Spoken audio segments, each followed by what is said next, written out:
महाराष्ट्र और झारखंड के आज चुनाव के त्वरित सर्वे, सबसे बेहतर सर्वे निकल कर आया है। झारखंड में खेल हो गया और वो खेल कैसे पप्पू यादव का एक वीडियो बता रहा है। और महाराष्ट्र में विनोद तावड़े के नाम पर ओबीसी को घेरने की कोशिश बेमानी और नाकाफी नजर आ रही है।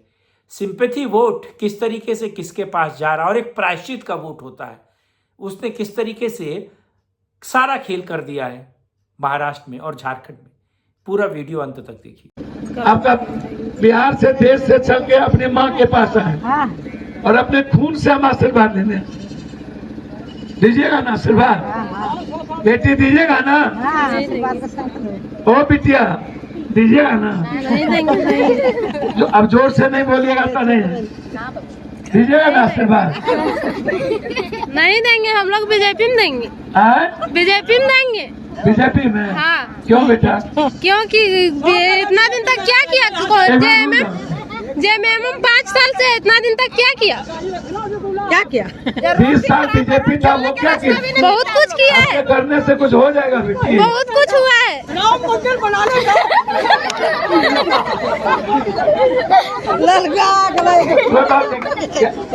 हमको आशीर्वाद लेने आए हैं बेटा। आपके कारण परसों एक बार बोल के देखिए ना, रोड में किस तरह लगता है बोलने में। कारण तो बेटा हारेंगे नहीं हम।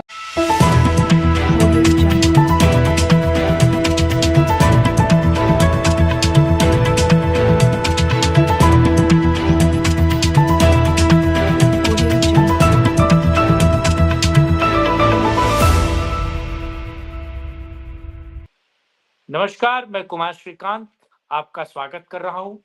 और आज बात झारखंड और महाराष्ट्र के चुनाव आज कैसे बदल गए। आज वोटिंग का दिन है और वोटिंग के दिन कैसे झारखंड और चुनाव और महाराष्ट्र का चुनाव सीधे तौर पर बदल गया। आपने एक वीडियो देखा, जिस वीडियो में आपने देखा कि पप्पू यादव को किस तरीके से झारखंड में जब वो चुनाव प्रचार करने आए थे, और आपको पता है पप्पू यादव पूर्णिया से निर्दलीय जीते, उसके बाद कांग्रेस का समर्थन था और दूसरे तरीके से देखा जाए तो फिर वो कांग्रेस में शामिल हो गए और कांग्रेस के एकमात्र सांसद हैं वो बिहार में। पप्पू यादव आपने वीडियो में देखा किस तरीके से जब वो कल्पना सोरेन का प्रचार करने आए तो किस तरीके से जो महिलाएं थी, जो लड़कियां थी, और उन्होंने किस तरीके से उन्होंने बार बार बोला कि मैं स्वजाति हूं, यानी कि अपना जात, अपनी अपनी जाति उनसे जोड़ने की कोशिश की। और किस तरीके से पप्पू यादव ने अपनी जात को लेकर उन लोगों से बात की, लेकिन उन लड़कियों ने सीधे तौर पर कह दिया कि वो जेएमएम को वोट नहीं देंगे और जेएमएम ने 5 सालों में कुछ नहीं किया।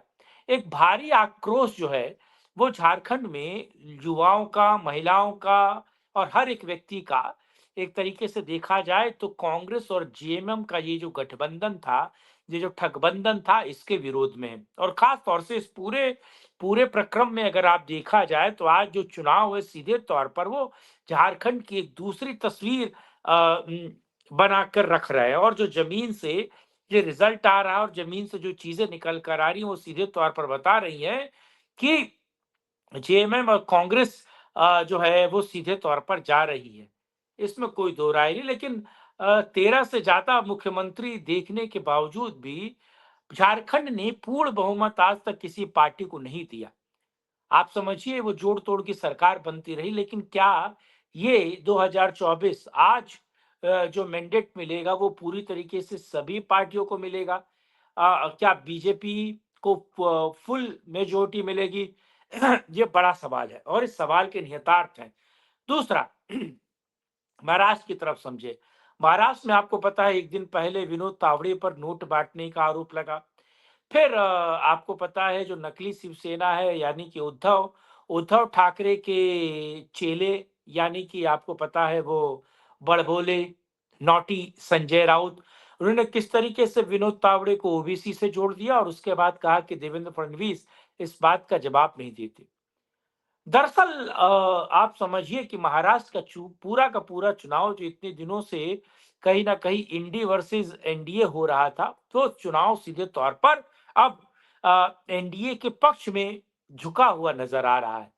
और एक तरीके से जो बड़ा वोट बैंक चंक पिछले लोकसभा चुनाव में अगर देखा जाए तो वो इंडी अलायंस के साथ आया था और उसके कारण आपने देखा बहुत जगह पर एनडीए के हाथों हताश, निराश और हार मिली और इंडी गठबंधन बेहतर तरीके से जीत गया। लेकिन कहा जा रहा है कि इस बार आपको याद है किस तरीके से नरेंद्र मोदी ने बीजेपी ऑफिस, क्योंकि 4 जून को रिजल्ट आया था और मैं भी वहां मौजूद था तो जो रिजल्ट आया उस दिन नरेंद्र मोदी के चेहरे पे जो मायूसी, जो तनाव और जो एक तरीके का दर्द दिखा, विकास और तमाम तरह की हिंदू चीजों को करने के बावजूद भी जो हताशा उनके चेहरे पे दिखी, तो वो जो सद्भावना का या फिर जो गिल्टी का वोट है, वो इस बार महाराष्ट्र में आज चुनाव में क्लियर हो चुका है कि वो बीजेपी को सीधे तौर पर मिल रहा है।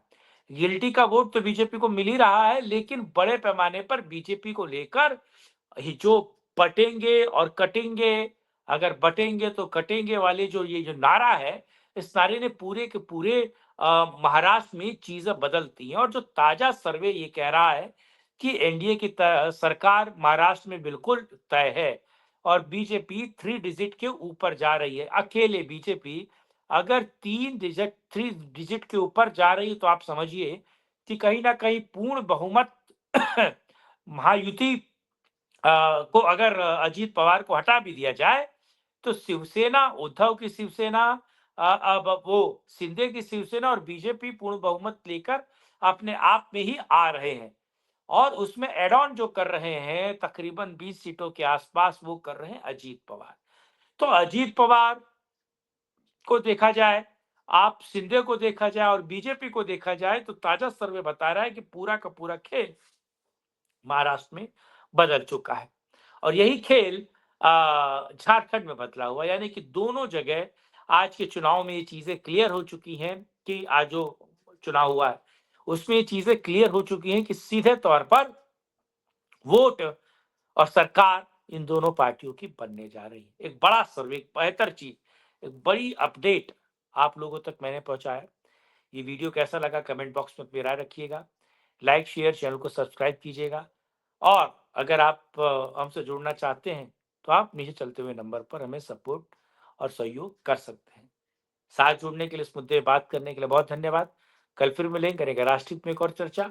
जय हिंद, जय भारत, वंदे मातरम।